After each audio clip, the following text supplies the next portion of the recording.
이 새벽에 하나님께서 우리를 이곳으로 불러주시고 말씀 앞에 세워주셨사오니 말씀하여 주시고 친히 주께서 말씀하시는 그 뜻을 온전히 헤아리는 귀한 시간 되게 하시고 제대로 듣고 깨달아서 오늘 하루도 하나님의 말씀 가운데 살아가는 저희들 될 수 있도록 도와주시옵소서. 우리의 삶이 우리의 생각과 우리의 방법이 아니라 하나님의 말씀대로 살아내는 삶이 될 수 있도록 역사하여 주옵소서. 부족한 정의 자리에 섰습니다. 정의 연약함으로써 십자가의 그늘아래 감춰주시고 마칠 때까지 우리 하나님 홀로 영광받아 주옵소서. 예수님의 이름으로 기도드리옵나이다. 아멘. 다윗은 하나님의 언약궤를 아비나답의 집에서 예루살렘으로 가져오고자 계획을 하고 실행에 옮겼습니다. 그렇게 옮겼지만 오는 동안 예기치 않은 사고가 일어났습니다. 이후 언약궤는 오벤에돔의 집에 석 달을 머물게 되는데 그때 하나님은 오벤에돔의 집에 복을 주시고 그 소식을 들은 다윗은 다시금 하나님의 언약궤를 예루살렘으로 가져오는 그 장면을 오늘 사무엘하 6장이 말씀하고 있습니다. 다윗은 여호와의 궤를 가져오려고 3만 명이라는 사람, 적은 숫자가 아닙니다. 3만 명이라는 사람을 준비합니다. 그리고 수레도 평상시 사용하던 수레가 아니라 새 수레를 준비하여 하나님의 궤를 가져오는데 온 신경을 다 썼습니다. 또한 하나님의 궤를 가져오는 일이 즐거운 일이고 기쁜 일이기에 여러 악기들을 준비해서 여호와 앞에서 춤추고 노래하며 궤를 가져옵니다. 이때 소들이 띠므로 인해서 수레가 흔들리고 수레에 실린 궤가 수레에서 떨어지는 상황이 벌어지자 우사가 손을 붙잡게 되는데 그것으로 인해 우사는 그 자리에서 죽게 됩니다. 우사가 죽게 된 것은 불경한 행동으로 죽게 되었다고 성경은 그렇게 말씀합니다.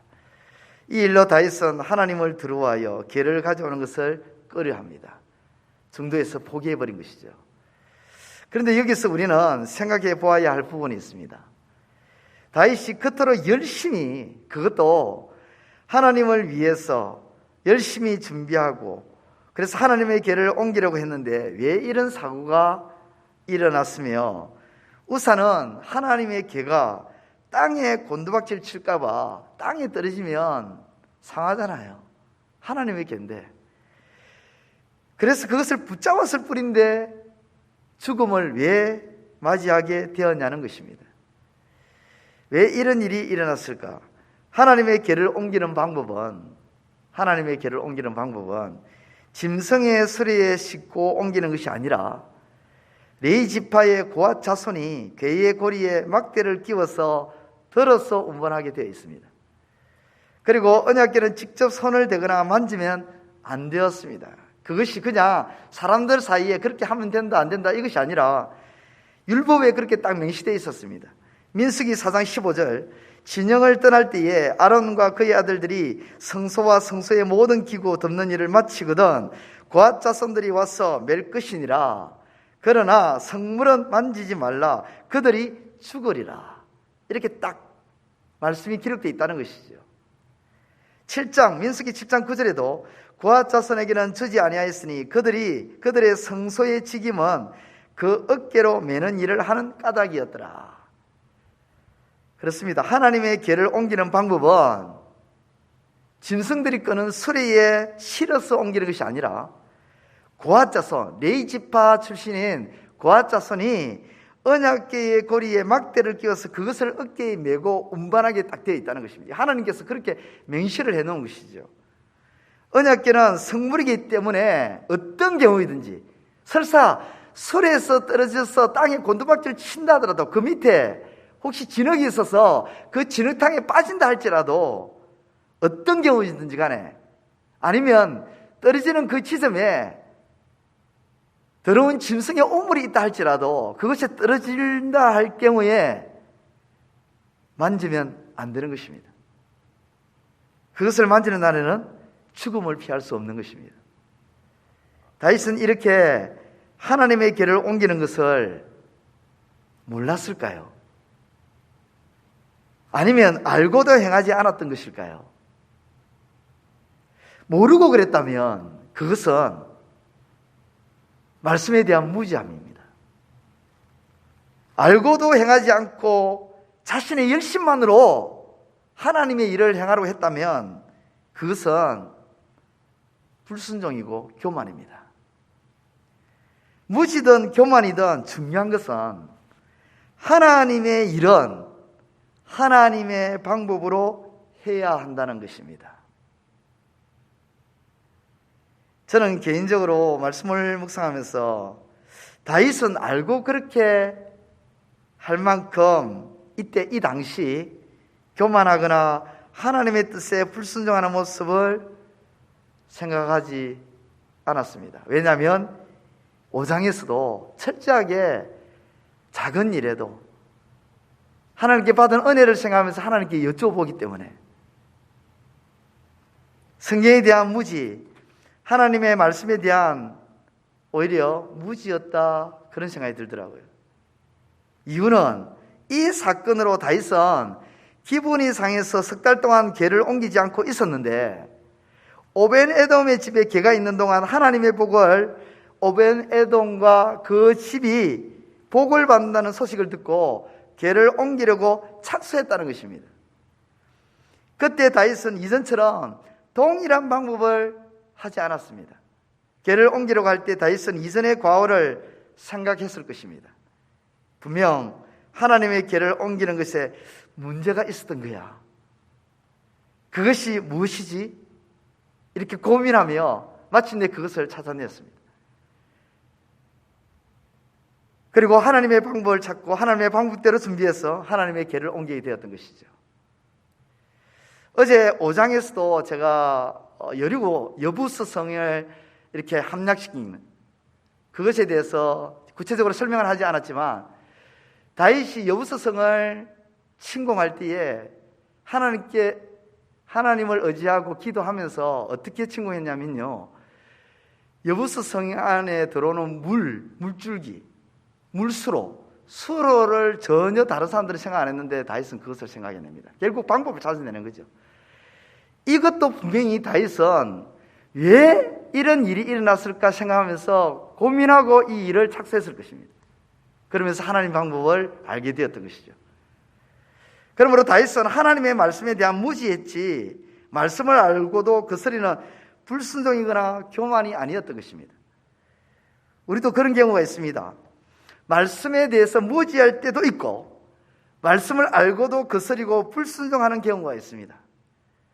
이 두 가지 결국 하나님의 방법을 거스르게 한다는 것입니다.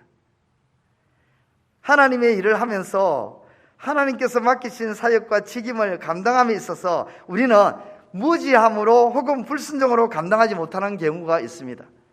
무지함으로 감당하지 못하면 어떻게 해야 되겠습니까? 옛날 어르신 하시는 말씀대로 배워야 합니다. 배워야 돼요. 말씀을 읽고 알아야 됩니다. 하나님의 방법이 무엇인지 제대로 깨달아야 합니다. 불순종으로 감당하지 못하는 상황이 벌어지는 경우라면 철저하게 회개하고 하나님 앞에 엎드려야 되는 것이죠. 그래서 하나님의 일을 하나님의 방법으로 감당해 나가야 하는 것입니다. 사실 다윗은 하나님의 궤를 옮김에 있어서 열심을 다했습니다. 성실하게, 누가 봐도 성실하게 준비했습니다. 정성껏 준비했습니다.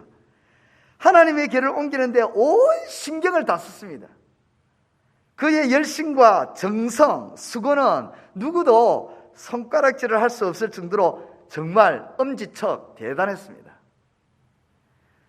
3만 명을 동원하고 새 수레를 준비하고 잣나무로 만든 여러 악기들을 준비해서, 그것도 한두 개 악기 아니라 여러 가지 악기들을 준비해서 노래하며 옮겼습니다. 화려하고 대단하고 근사했습니다.